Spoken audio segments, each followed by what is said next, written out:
Hello students, welcome to my channel. In this video, we will study the frontier molecular orbital of ethylene. Okay, we will first write the formula of ethylene, that is CH2 double bond CH2. Okay, this is the formula of ethylene, and we know that there are two carbons. Okay, and also we have the two wave functions. Okay, that is xy1 and xy2 are the two wave functions that is present for the ethylene molecule. Okay, the number of wave function will be same as the number of carbon that is present. Okay, here the number of carbon present are 2 in number, so there will be two wave functions will be present for that particular molecule. Okay, now here xy1 will be having lower energy and xy2 is having little bit higher energy. Okay, now in both the carbon there are one p orbitals present, right? I write the p orbital like this. This is for the carbon 1. Okay, this one carbon 1, and this is for the carbon 2. Okay, these are the two wave functions for the two carbons. Now these two atomic orbitals overlap constructively and also they will overlap destructively. Okay, constructive overlap will be like this: plus minus plus minus. Okay, there is no change in the sign. It overlap as such, plus minus. This is for the carbon 1, this is for the carbon 2. There is no change in the sign. Okay, and they also overlap destructively like this. Here I write plus minus, and here the log sign changes, minus plus. Okay, this type of overlap is called as destructive overlap, while this is called as constructive overlap. Okay, why it is called destructive? Because there is a change in the sign of lobes for the carbon 2, right? Here it is minus plus, here it is plus and minus, right? So there is a destructive overlap between the two p orbitals of two carbon. Okay, this is called as xy1 and this is called as xy2. Okay, xy1 is having lower energy called as bonding molecular orbital. Okay, this is called as the bonding molecular orbital, while xy2 is having higher energy called as anti-bonding molecular orbital or ABMO. Okay,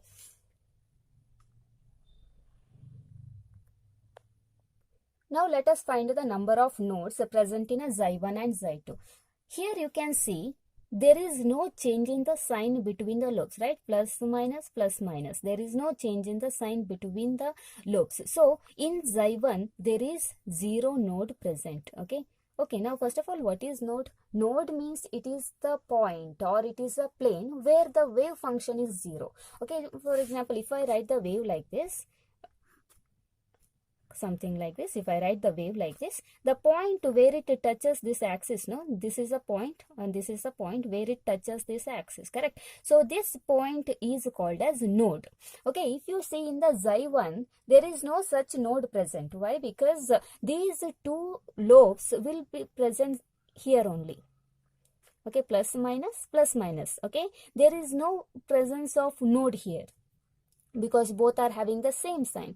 But if you see here in the xy2, what happened? There is a change in the sign, right? Here plus minus, here minus plus, correct? There is a change between the nodes. So there is a presence of one node in the xy2. Okay, one node present in a xy2 and there is no node present in a xy1. Okay, hope it is clear.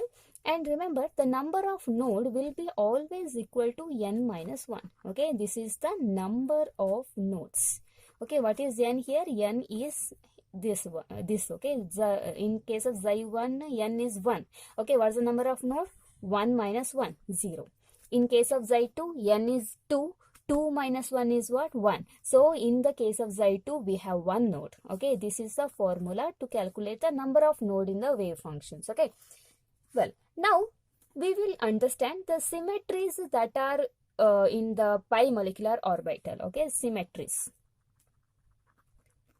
The symmetries in the pi molecular orbital, because ethylene is also a pi molecular orbital, right? We have the pi bond, so ethylene is a pi molecular orbital. We will now study the symmetries present in those molecules. There are two types of symmetries present. One is the M plane or mirror plane. Okay, the mirror plane of symmetry. And another one we have is the C2 axis of symmetry. Okay, we have C2 axis of symmetry.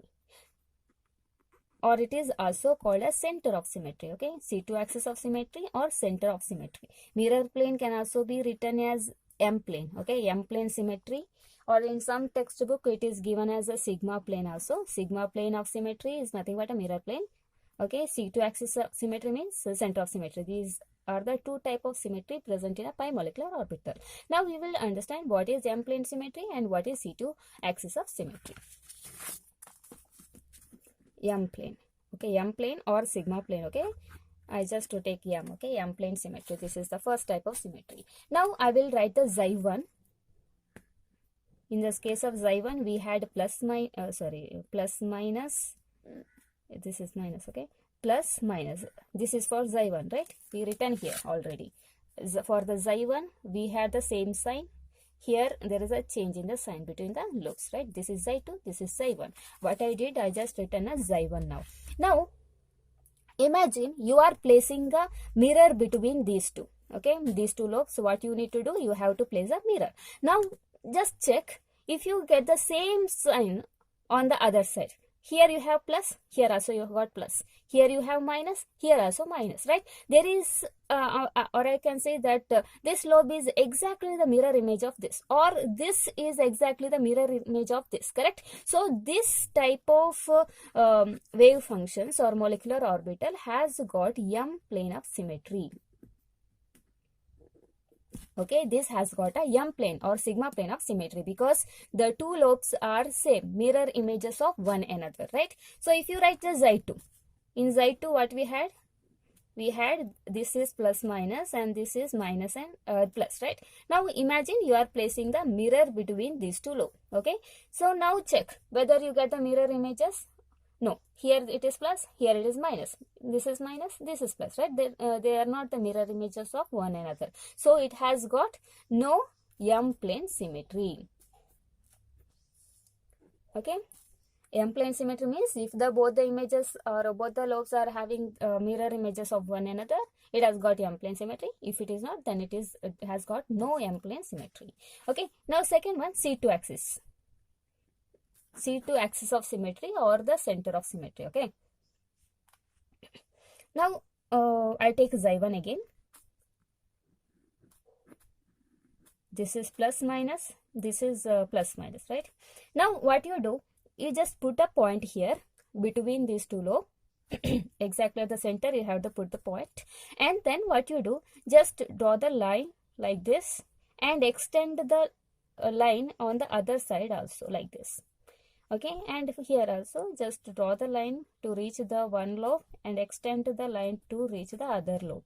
Now, if you get the same sign on the other side, here you got the plus, right? Here you got the plus, and on the other side you got the different sign, correct? This is minus. And if you see here, this is a plus sign, and if you reach the other side, it is a minus. Means they are not same, correct? So if you have this case, then it has got no C2 axis of symmetry, no C2 axis.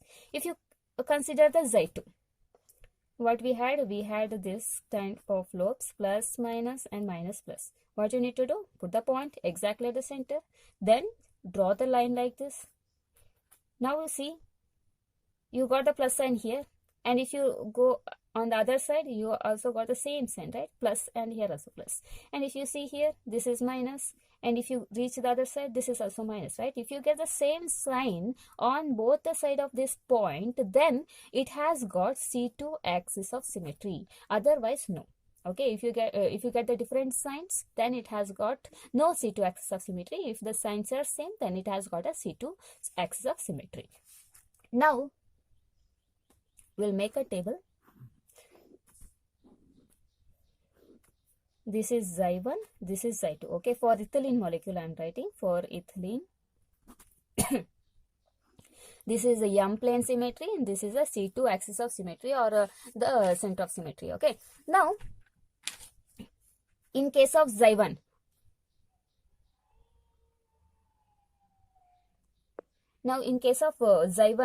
whether it has got a M plane symmetry, Xi1, whether M plane symmetry, yes, it is having M plane symmetry. Okay, we already did here. It has got a M plane symmetry. So write yes. Okay, yes means symmetric. Okay, yes is a symmetric.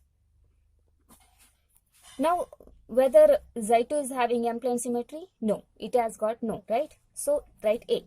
A means asymmetry, okay? Asymmetry.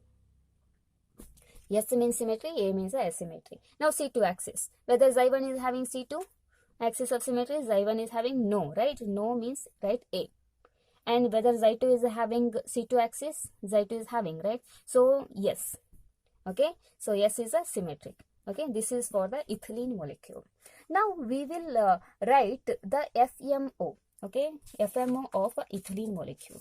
FMO means we are writing the HOMO and LUMO. Okay, we are finding which one is a HOMO, which one is a LUMO. Okay, for that I just write the Xy1 and Xy2 again. We written it earlier also, but I write it again. This is plus, minus, plus, minus. This is plus, minus, minus, plus. Correct? This is Xy1. Okay, the energy is like this. Xy1 is having lower energy. Now I write the two line. Okay. This is Xy1, Xy2. Xy1 and Xy2.